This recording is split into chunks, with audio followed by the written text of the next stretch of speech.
Hey friends, welcome back to a new video. Today I'm sharing with you guys 5 tips on how to become more resilient when it comes to your shopping urges.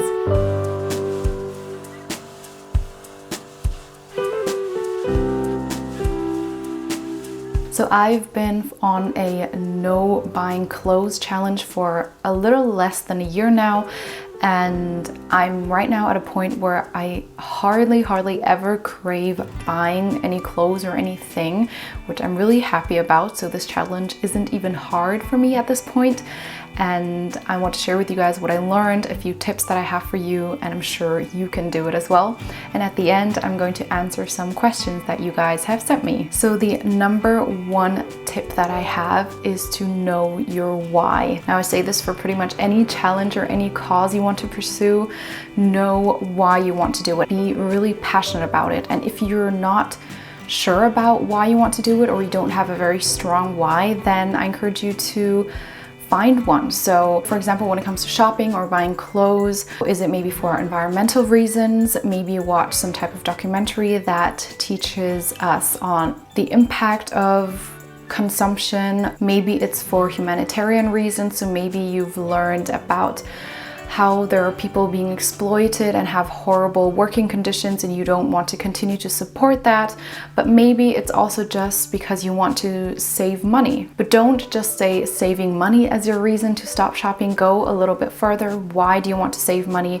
Are you saving up for something specific? Maybe for a forever home, or maybe for education for your future children. Be really clear on what your why is. Why do you want to do this challenge? And don't just think about it. I really encourage you to write it down. It really makes a difference mentally. Write it on a post-it note. It can just be 1 sentence, and post it somewhere where you can see it regularly. So maybe on your bathroom mirror, just to remind yourself so you know what your motivation is behind this. So for example, for me personally, I really wanted to stop buying clothes for actually all 3 reasons. So for one, environmental, also humanitarian reason, also to save money because I have a specific financial plan for myself to gain financial freedom in the future. Something else you really need to think about writing down is your rules and your goals. So what is your goal for this challenge? Don't just say I'm going to stop shopping, because that is far too vague.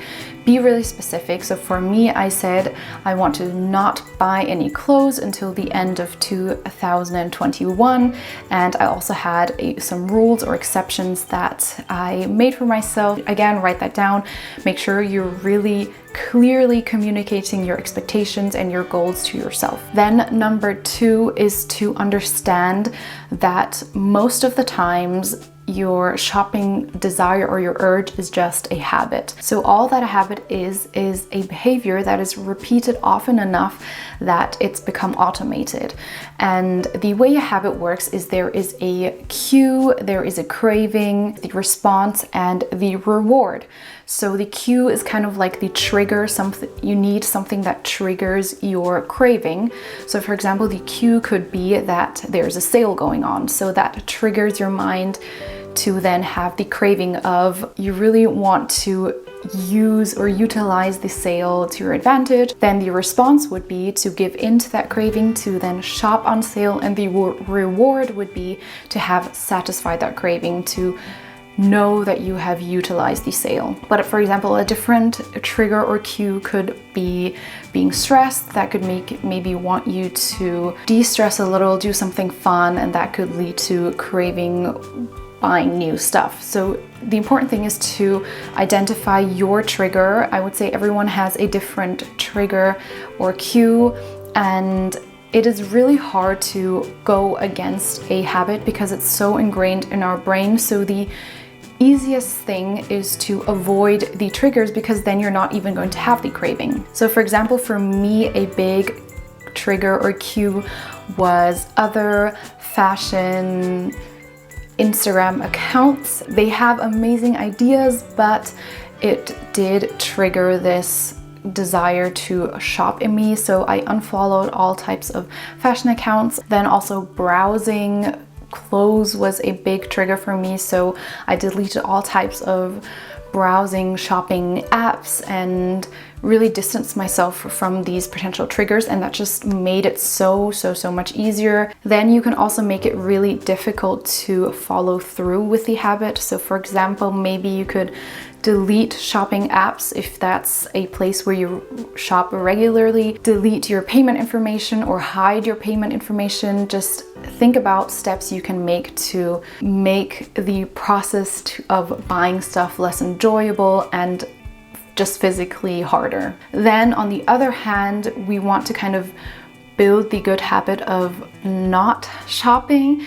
and we can reward ourselves when we manage to not shop and resist. Every time you are able to resist an item, for example, a pair of jeans that would have cost maybe $60, then you can take $60 that you kind of saved because you didn't buy those pair of jeans and put that into a piggy bank, and you can kind of watch your piggy bank grow every time you resist an item, and that might potentially really motivate you and make it more fun to not buy clothes in that sense. And you can use that money maybe to save or invest, or maybe you can treat yourself to a massage or save up for a trip you've always wanted to take. You can really be creative with that. Then tip number 3 is to think about what you have rather than what you don't have. So a lot of the things are just about perspective. So a lot of the times we want to shop because we see other people have these things that we think, I don't have that, and we see that gap between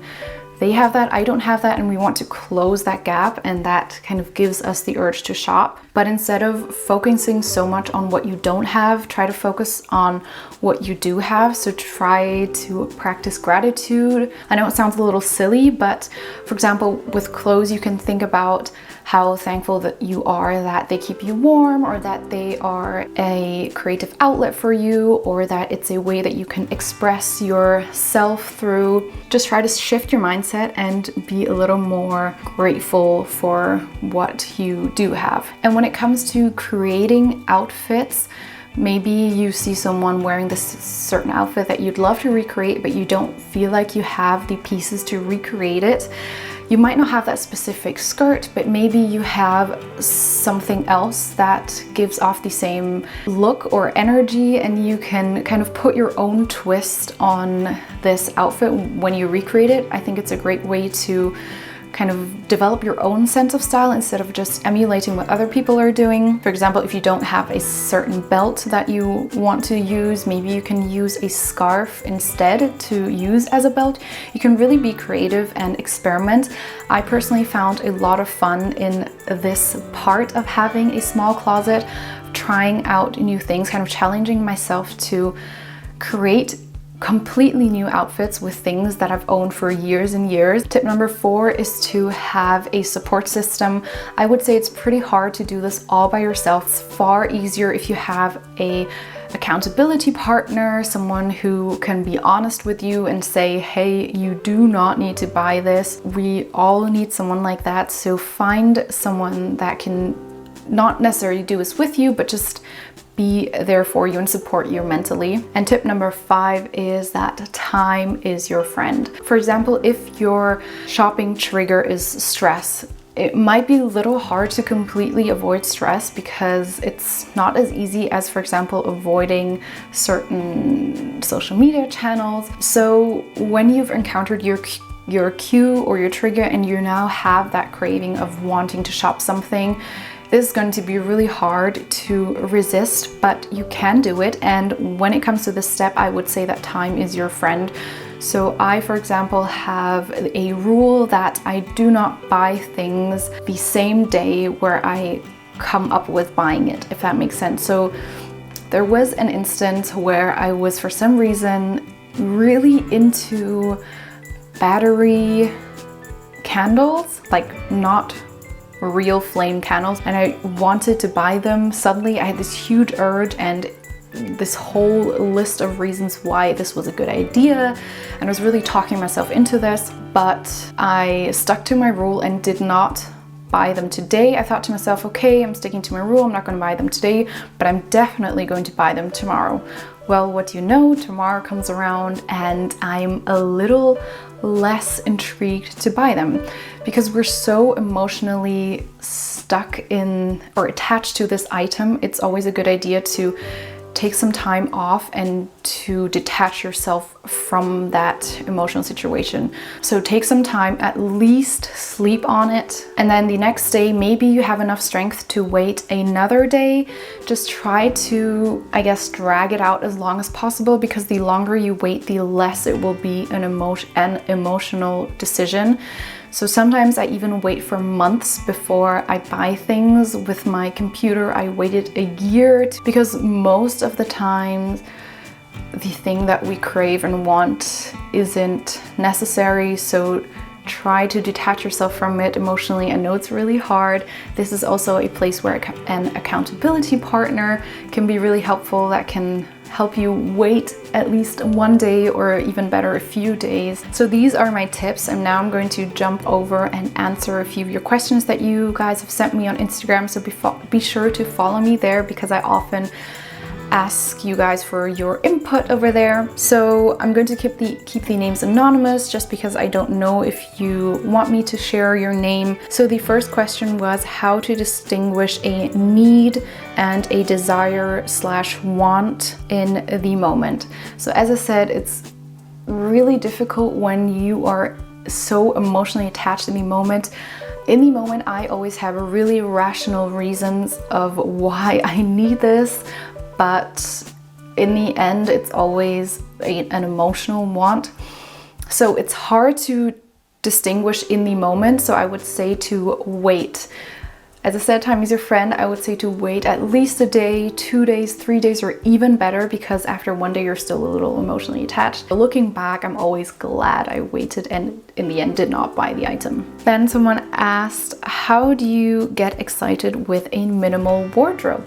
That's a really good question, because I totally understand this rush that you get when you buy new clothes. It's like it's Christmas, you get a package that you get to unpack, and there's this excitement of this new item, but the excitement always wears off. What I found is I need to find the excitement within things I already have, and a way that I personally get that is by creating new outfits that I've never worn in this combination. So I really challenge myself to be creative and to combine things in a way that I've never combined them. Even though on some days I might look a little crazy, it's a creative experiment. Then someone else asked, what can I do instead when I feel the urge? So as I said, it's really difficult when you've already entered into the craving stage. So I would say to definitely wait. As I said, wait at least a day, but in the moment, try to detach your mind from the item. I know that we're usually super excited and we're thinking about 1,000 things we're really excited about when we have the item, or outfits that we want to create using this. But try to do something else that you enjoy, maybe go for a walk, read a book, get your mind off of that, because the more you get into this cycle of this is going to be so great, I can't wait to buy this, the more it's going to be difficult to remove yourself from that emotional situation. And as I said, wait, the longer the better. Then the last question you guys sent in is, how do you find and continue to find contentment with the stuff you already own? I would say it's all about perspective. Try to think of it as I have so much great stuff instead of there's so much great stuff I don't have. So I concentrate on the things I do have. The excitement and the rush that we get isn't necessarily specifically from that new item. It's because it's something new in general, and we can create new things without physically new items, if that makes sense. So for example, creating a new outfit using the same items, but because it's a different combination for our brain. It feels like, wow, this is new, this is so exciting. For example, even a simple thing as tying a silk scarf into your hair, that can make it feel super new, or layering necklaces in a different way, maybe changing up your makeup, or when it comes to home decor, placing one item that was in one room in a different room, or maybe rearranging your furniture, that can make things seem new even though these specific items aren't new. So that was all for today. I really hope that I could help you guys in some way. If I wasn't clear at one point or another, be sure to leave follow-up questions or additional questions down below. I will definitely message you guys and try to help you out as much as I can, and feel free to write me anytime, anywhere, everywhere. I always love talking to you guys. Thank you so much for watching today's video, and I'll see you guys in my next video. Bye.